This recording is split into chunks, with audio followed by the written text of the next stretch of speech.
Some decisions reveal more about you than years of explanation ever could. Not because they are logical, but because they occur before logic has time to interfere. There are moments when the mind hesitates and instinct speaks first, and those moments are always quieter than people expect. No announcement, no surge of emotion, only a subtle pull, almost invisible, like gravity acting on something already inclined to fall. If you felt that pull just now, you did not imagine it. Something in you moved before your thoughts could dress it up with reasons. This is how power begins to reveal itself, not through choice, but through attraction. You were not deciding, you were recognizing. What draws you in this way is never random. The psyche does not reach forward blindly. It reaches for what feels familiar, what feels safe, what feels survivable. Before ambition, before dominance, before authority, there is a quieter instinct, the need to remain untouched, to exist close to the center of events without standing in the light, to influence outcomes without becoming the surface on which consequences land. Those who felt this instinctive alignment did not imagine themselves crowned in spectacle. They imagined themselves intact, unexposed, still standing after others have been noticed, celebrated, and destroyed. This is crown one, the crown of hidden power. It rarely looks like power at all. It belongs to those who understand that visibility is a liability and that attention is never neutral. Power in this instinct is something you wrap around yourself like insulation. You do not announce moves, you position conditions. You do not confront resistance, you wait until resistance dissolves itself. Your strength lies in patience, in silence, in the refusal to become predictable. Others mistake this for passivity. That misunderstanding is useful. While louder personalities exhaust themselves proving their presence, you are studying patterns, mapping weaknesses, and learning where pressure does the most work with the least force. There is a particular temperament that carries crown one. It belongs to those who learned early that exposure invites interference. Perhaps authority felt arbitrary. Perhaps admiration came with strings attached. Perhaps honesty was punished more than deception. Over time, concealment stopped feeling like fear and started feeling like intelligence. You learned to separate your inner motives from your outward behavior. You learned that the safest place to stand is often just outside the frame. This crown does not crave applause, it craves continuity. Survival first, leverage second, revelation last, if ever. Machiavelli observed crown one, not as a moral question, but as a structural one. He noticed that the most durable forms of control rarely announce themselves. They do not arrive with banners or declarations. They settle quietly into systems, habits, dependencies. The hand that moves unseen is not weaker, it is simply harder to resist. Those aligned with this crown understand that power decays fastest when it is constantly displayed. By remaining concealed, you deny others a target. By withholding reaction, you deny them rhythm. By staying unreadable, you force the world to move around you rather than through you. Yet crown one carries a cost that few acknowledge. To remain hidden, you must accept distance. You are rarely misunderstood because you are rarely known. Intimacy threatens exposure, so you ration it carefully. Even victories feel muted because celebration would require visibility. Over time, concealment can become reflex rather than strategy. You may begin to distrust recognition even when it would serve you. The world senses your influence but cannot locate its source, and that ambiguity protects you, but it also isolates you. Power without acknowledgement is stable, but it is lonely. Still, crown one endures because it is difficult to challenge what cannot be clearly seen. Those who carry it often outlast rivals who burn brightly and disappear. They remain when alliances shift, when leaders fall, when narratives collapse. But this is not the only way power organizes itself.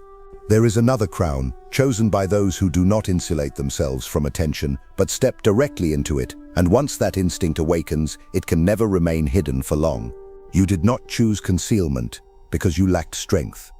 You chose it because you understood, intuitively, that strength exposed too early invites resistance.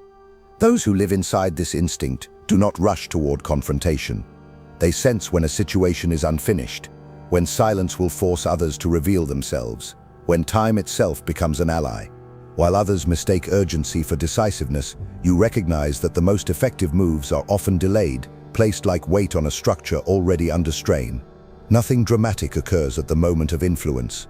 A door closes quietly. An option disappears.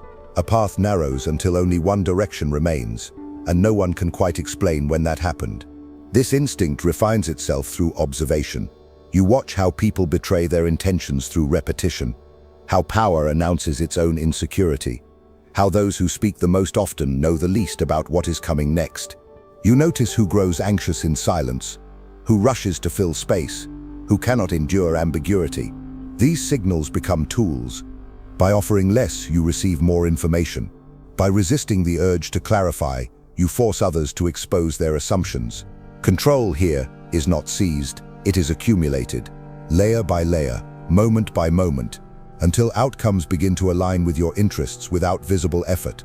There is a particular discipline required to maintain this position. Restraint becomes a skill. You learn to tolerate being underestimated without correcting the record. You allow others to believe they are ahead of you, even as they unknowingly move within boundaries you have already set. This is not deception in the theatrical sense. It is subtraction. You remove yourself from unnecessary friction. You decline the temptation to dominate conversations, to prove intelligence, to claim credit. Each refusal strengthens the position. Each withheld reaction preserves optionality. Power, in this form, remains fluid because it is never pinned down. Machiavelli recognized that those who endure longest are often those who appear least involved, not because they lack ambition, but because they understand the cost of exposure. He saw how rulers fell not from weakness, but from visibility. How being seen invites judgment, how judgment invites challenge, how challenge multiplies enemies. The hidden instinct avoids this cascade by never allowing momentum to build against it. When conflict arises, it rarely arrives head-on. It is redirected, reframed, or allowed to burn itself out against louder targets. Survival becomes strategy, and strategy becomes dominance by default. Yet the deeper this instinct runs, the more subtle its dangers become. When concealment is practiced too well, it begins to erase presence altogether. Influence remains, but identity thins. You may find that people sense your gravity without ever committing to you, that alliances remain provisional, that loyalty never fully forms because it was never clearly invited. By avoiding exposure, you also avoid being chosen. There is also the internal cost. To constantly monitor, to always calculate distance, to keep intentions sealed, this requires vigilance. Because there are moments when concealment is no longer enough. There is an instinct that does not tolerate ambiguity. It does not wait for conditions to mature or for outcomes to drift into place. When this instinct awakens, it moves outward, not inward. It announces itself through presence alone. You feel it before it speaks. The air tightens, attention reorganizes.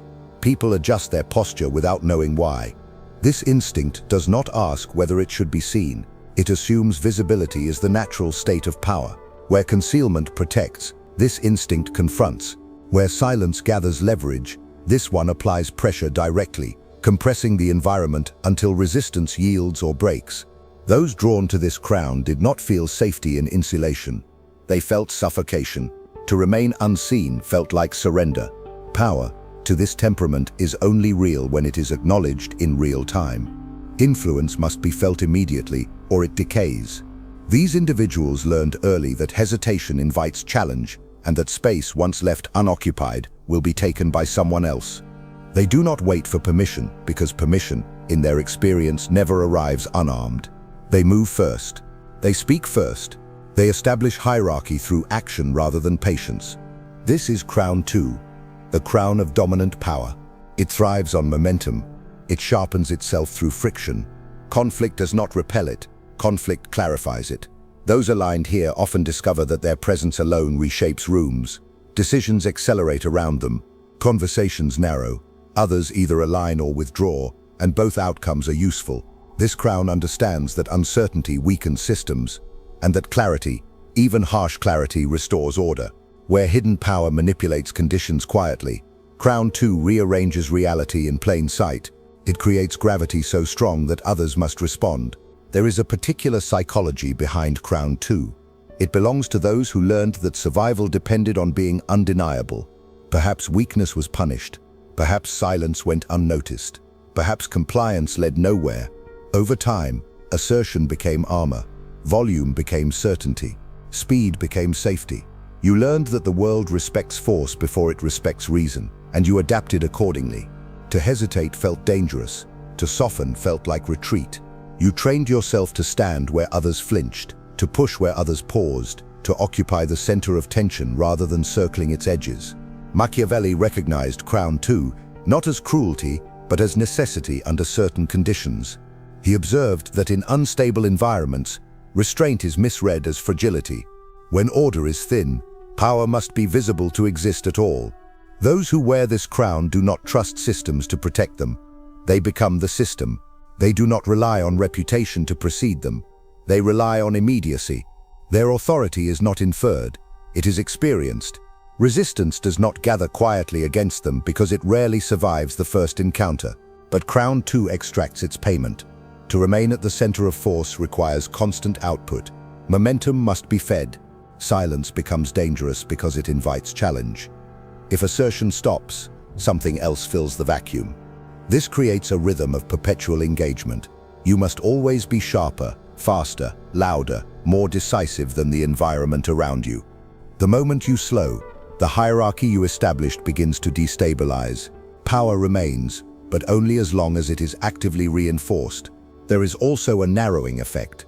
When Crown 2 becomes the primary instrument, subtlety atrophies. Pressure solves every problem because pressure has always worked. Nuance feels inefficient. Patience feels indulgent. Others comply but rarely commit. Loyalty is shallow when it is extracted rather than earned. People follow while you are present, but reorganize the moment you leave the room. Control is immediate, but fragile. It must be renewed constantly, like fire that goes dark the moment fuel runs low. Still, Crown 2 cannot be dismissed. It shapes history through decisive moments. It ends stagnation. It breaks deadlocks. It forces outcomes when time itself has become an enemy. Entire structures only exist because someone was willing to impose form where none could emerge organically.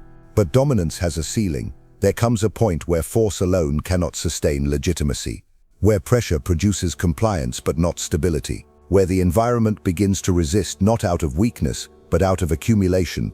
And when that threshold is reached, another crown becomes visible, one that does not hide its power nor exhaust itself asserting it, but transforms authority into something quieter, heavier, and almost impossible to remove once established.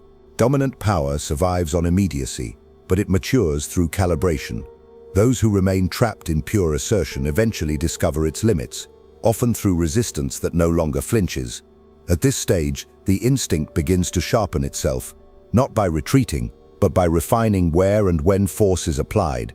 Pressure becomes selective, presence becomes deliberate. The crown does not abandon visibility, it disciplines it.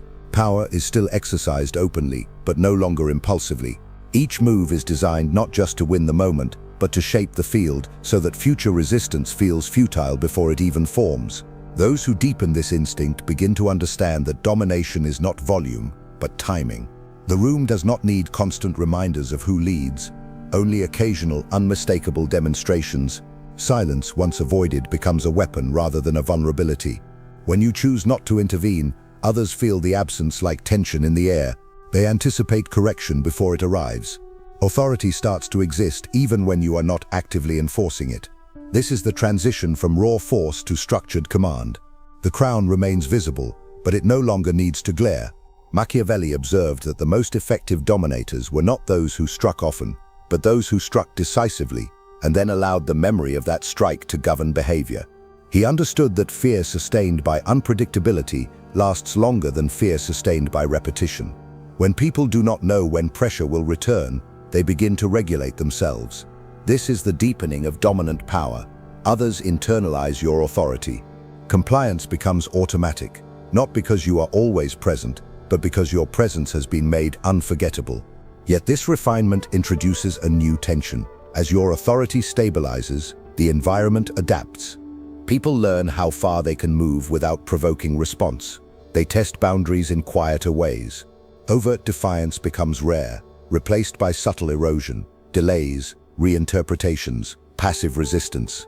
Dominant power, even when disciplined, remains external. It governs behavior, but not belief. Those under it comply because they must, not because they identify with it. The hierarchy holds, but it does not root itself deeply. It remains exposed to collapse if pressure ever weakens or disappears. Internally, another cost emerges. To command openly requires constant vigilance. Even when you are not exerting force, you must be prepared to. The body remains tense. The mind stays alert. Rest feels dangerous because authority must always be defended. You may begin to sense that the crown you wear demands more from you than it gives back. The structure stands because you stand beneath it, holding it up through sheer presence. Remove yourself and it wavers. This realization is rarely comfortable. At this depth, some attempt to double down to intensify control, to eliminate every potential challenge. But total domination is unsustainable. It breeds resentment, coordination among the subdued, and eventual revolt. Others attempt to soften, to appear benevolent, but benevolence layered onto dominance reads as inconsistency. The environment no longer knows how to interpret you. Power becomes noisy again, unstable.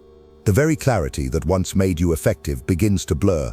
There is a moment, often unnoticed by those watching, when a different instinct begins to surface. It does not rely on concealment, nor does it demand constant assertion. It shifts the question entirely, from who enforces order to why the order exists at all. This instinct understands that the most unassailable power is not imposed or hidden, but accepted, authority that no longer needs to prove itself because it is perceived as necessary. When this instinct emerges, force becomes secondary, presence becomes symbolic, and the crown it chooses is not worn to be seen, but to be recognized as rightful. There is an instinct that does not rush toward the center, nor does it retreat to the margins. It waits until the center reorganizes itself around it. Those who felt this pull did not imagine power as something seized or hidden, but as something that settles slowly, inevitably, into the hands of the one who appears most suited to hold it. This instinct is patient in a different way, not cautious, not hesitant, certain. It understands that authority becomes strongest when it feels natural, when others begin to say, without being prompted, that things work better this way. Those aligned with this crown do not rely on surprise or intimidation. They rely on coherence. Their power grows from consistency between word and outcome, between presence and consequence. People watch them over time and begin to adjust their expectations accordingly. Trust forms not as warmth, but as predictability. When this person speaks, decisions follow. When they enter a space, disorder quiets. Not because of fear, but because alignment feels easier than resistance. This instinct does not force the world to bend. It allows the world to realize that bending was inevitable. This is Crown 3, the crown of legitimate power. It operates through recognition rather than pressure. Those who carry it are often mistaken for being less aggressive, less strategic, less dangerous. That mistake does not last. Authority here does not spike, it accumulates. Each correct judgment adds weight, each fair outcome reinforces position. Over time, people stop asking whether this person should lead and begin asking how to remain in their favor. Power ceases to be transactional, it becomes structural. Remove the individual, and the system itself feels incomplete. The psychology beneath Crown 3 is precise. It belongs to those who learned that chaos wastes energy, and that stability multiplies it.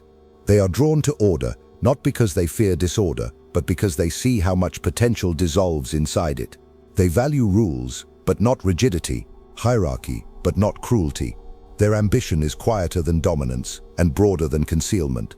They want the environment to function, and because of that, the environment eventually grants them authority, not out of admiration, but out of reliance. Machiavelli recognized Crown 3 as the most difficult form of power to challenge. He observed that when authority is perceived as rightful, opposition fractures before it consolidates. Those who resist appear unreasonable, disruptive, self-interested. The ruler does not need to punish them, the system does it on their behalf. Legitimacy creates allies automatically. Enforcement becomes distributed. Authority persists even in absence because it has been internalized by the many. This is power that does not shout and does not hide. It simply stands, and others organize themselves around it. Yet Crown 3 carries its own burden. To remain legitimate, consistency is not optional. Deviation is costly. Hypocrisy corrodes authority faster here than anywhere else. Those beneath you are not watching for weakness, they are watching for contradiction. The standard you set becomes the standard you are measured against.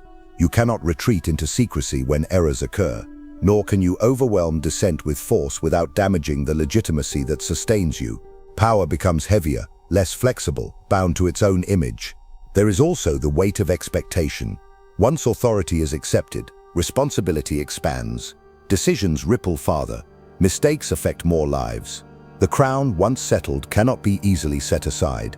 Others depend on it. Systems lean on it. Stepping back feels like abandonment. Where dominant power exhausts itself through action, Crown 3 exhausts itself through obligation. The room may be calm, but the pressure is constant. Stability demands maintenance. Still, Crown 3 reshapes the field entirely.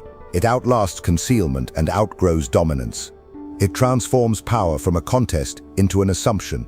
And now that all three crowns have been revealed, one final truth remains. One that explains why you were drawn to the crown you chose, and what that choice quietly predicts about how you will move through the world when power is no longer theoretical but unavoidable. What you were drawn to was never the crown itself. It was the condition you believe power must satisfy in order to feel safe in your hands. Each instinct is not a preference but a confession. It reveals where you believe danger comes from, what you believe must be controlled, and how you believe the world responds when control is applied. The crown you recognized did not promise you dominance. It promised you protection from chaos, from exposure, from collapse, from irrelevance. Power always begins as a solution to a fear the conscious mind refuses to name.